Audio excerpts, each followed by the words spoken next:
Thanks for staying with us. So join us on the show is the Senior Special Assistant to the President, Planning and Coordination and Coordinator, Imagine Nigeria Technical Secretariat, Lanre Shasore. Welcome to the show. Thank you. Good to have you. So we heard about your role, and we're thinking to yourself, planning and coordinating what exactly? Because we know that your project came to the fore during COVID. Tell us a bit about that.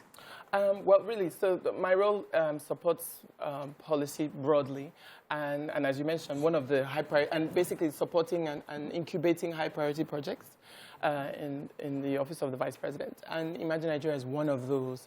And really, it was something that we worked on during COVID, basically, because as everybody knows, the COVID pandemic provided an opportunity, I think, for everyone to reset, because everything had to shut down first.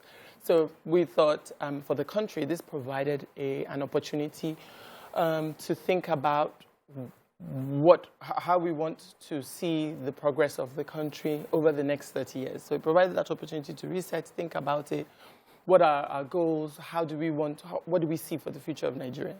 So the idea was then to conduct this study, which was a future study, basically to develop scenarios for Nigeria. What are the variables in the world today? What are the variables in Nigeria? How do we see mega trends in the world? And what does that mean for Nigeria? And what is Nigeria's place in the world in the future? And what are the things that we need to do as a country to ensure that our country is successful in the future? There's so many,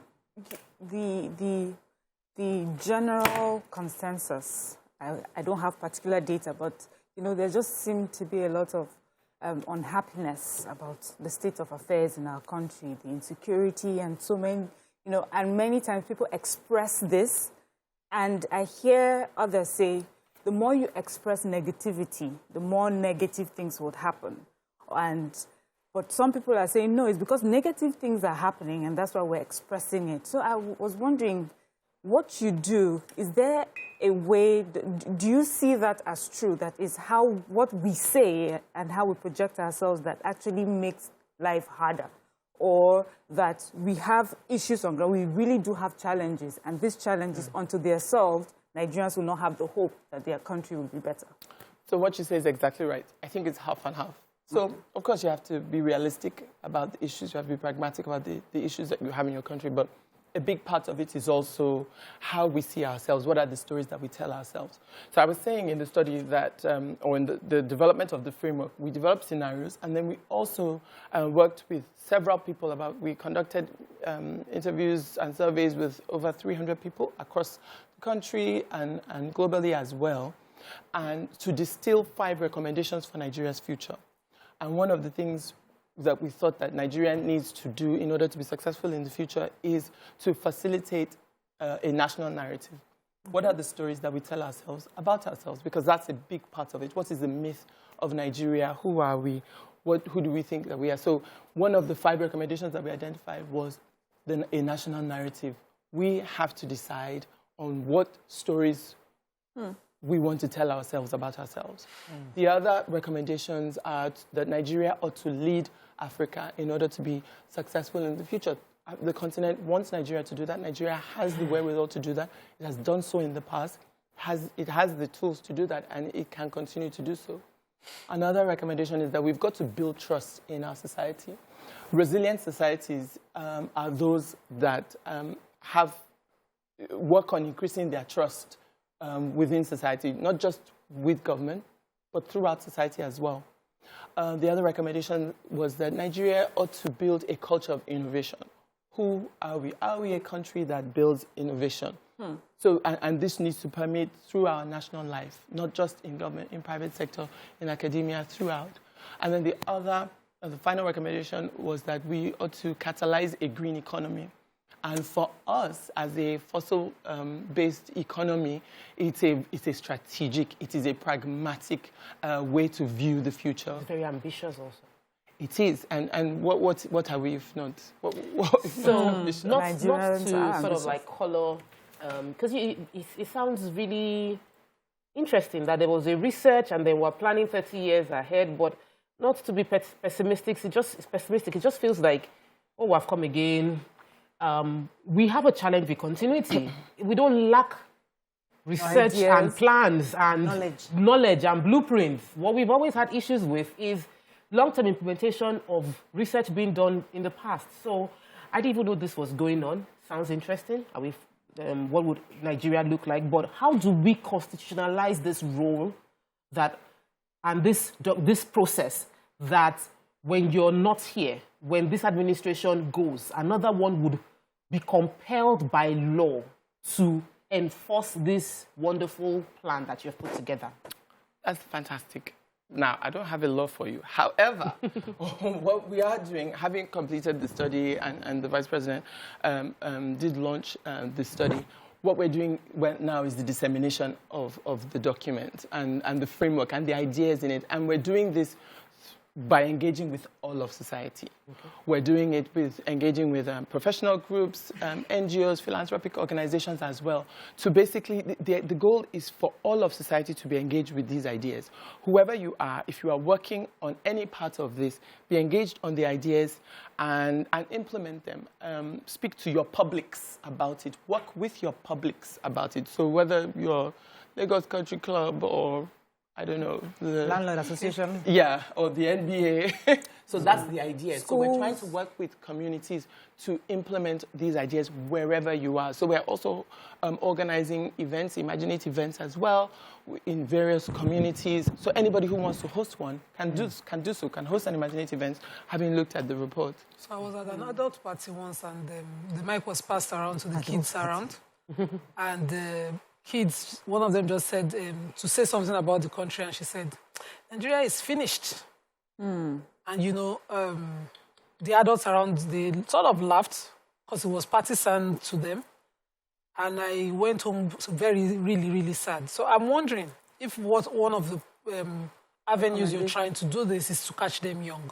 You know, when Morel talks about how movies are used to create the future, you know, children are made to believe in their own in movies. So I'm wondering, are you engaging those who are in the business of the psychology of children such that a child grows up and knows that this land is not finished, it's blessed, and they not only just say it, they believe it, such that if a mic were to be passed around in the future, the children around would even shut their mates down for saying such a thing about their country.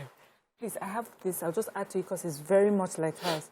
But we have the American dream. What then will be the Nigerian dream concerning giving the recommendations? That's exactly what we've got to find out. You remember I was just talking about the national narrative, and you're quite right. When you do ever get a chance to look at the documents in the facilitating national narratives, one of the things in there is to support storytellers who will tell the kind of stories that we want to tell about our country. I don't know, you've asked the question about the Nigerian dream. This is what we want all of society to engage in, to think about, whoever it is that you are. And I'm sure if we sat down, if we spent half an hour, we can, in this room, we can crystallize a Nigerian dream because it's there. We work hard, we look good, and there's nothing wrong with that. I think that's a beginning. Yes. I would have thought that was what the document was supposed to push. So the document is a direction, it's a guideline. This is what we're trying to achieve. So now they're going to go out to the public and get everybody to engage on this 5. That's just it. Yeah. It's up to us. See, when you're talking about constitution, Lanre, let's talk about... Okay, let's leave the kids now, because, you know, I believe that's where we should start. But when you go into a youth viewing football club full of youth, how do you sell this directive to one of those who are watching football? How would you change one person at a time? Well, that's the work that we have to do. In the dissemination phase, we are working with people who are influencers, who can engage with young people to convey these ideas using all the tools that they get information through, things like social media, viewing centers eventually, and similar. So there's that. And I appreciate the point, and that's the work that we have to do. Ensure that we are able to vulgarize the message in a way that it resonates with everyone throughout society, because that's the work.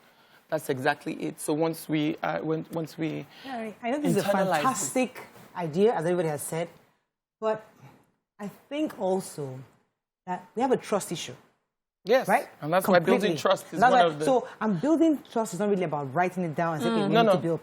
It's something that's been done from top down.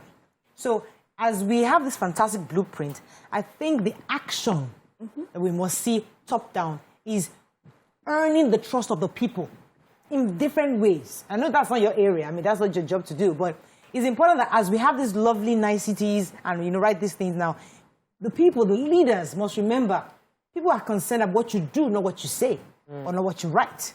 So how are you translating that to those people who you work with? I don't fully understand the question. Your question is, how are we ensuring that everyone in society understands the leaders in the presidency? I'm talking to you, the presidency, the vice presidency are acting what they hope to. Are we acting? So there's a trust element in this top 5, right? Yes. I'm saying that trust is not something you write down. Say, well, we have to earn trust. We've got to earn it. What are they going to do to earn it? I agree. I absolutely agree. And there's so many different tools to do this. Yeah. Trust is not only there isn't only a deficit of trust between government and the people. It's also within society as well. There's so many tools that we can use. Again, if you get a chance to look at the document, you'll see that it also makes proposals for things like using technology, strengthening peace-building institutions, using the institutions that we have already that were supposed to do that, like things like NYSC, like federal government colleges. So really strengthening those, using technology as well to reach people, the way that we engage with people, it creates transparency as well, at least between government and the public. But also, as I said, trust is not only to be earned between government and the people, it's also within society as well. Like.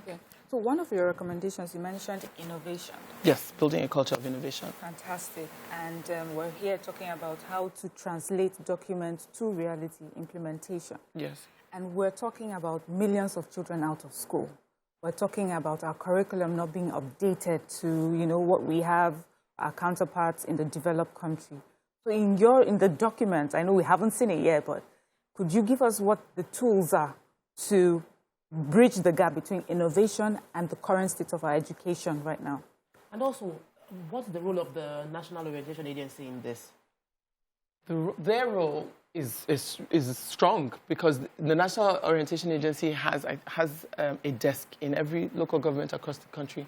So definitely they are well positioned to help to disseminate this kind of message along with several other initiatives from government.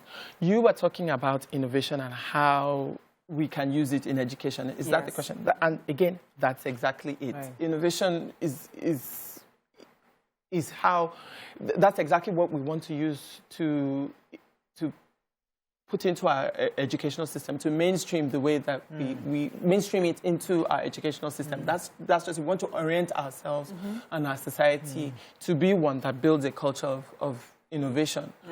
So my question is, we have to wrap up. Thank you so much, Lanre, for coming. But do let us know when you start with going around the country, trying to sensitize people. We'll be happy to support you because, as I said, we definitely need that reorientation across board for Nigerians. But thank you. Well done on the work done so far. Thank you so much for having me. We hope to support in any way we can.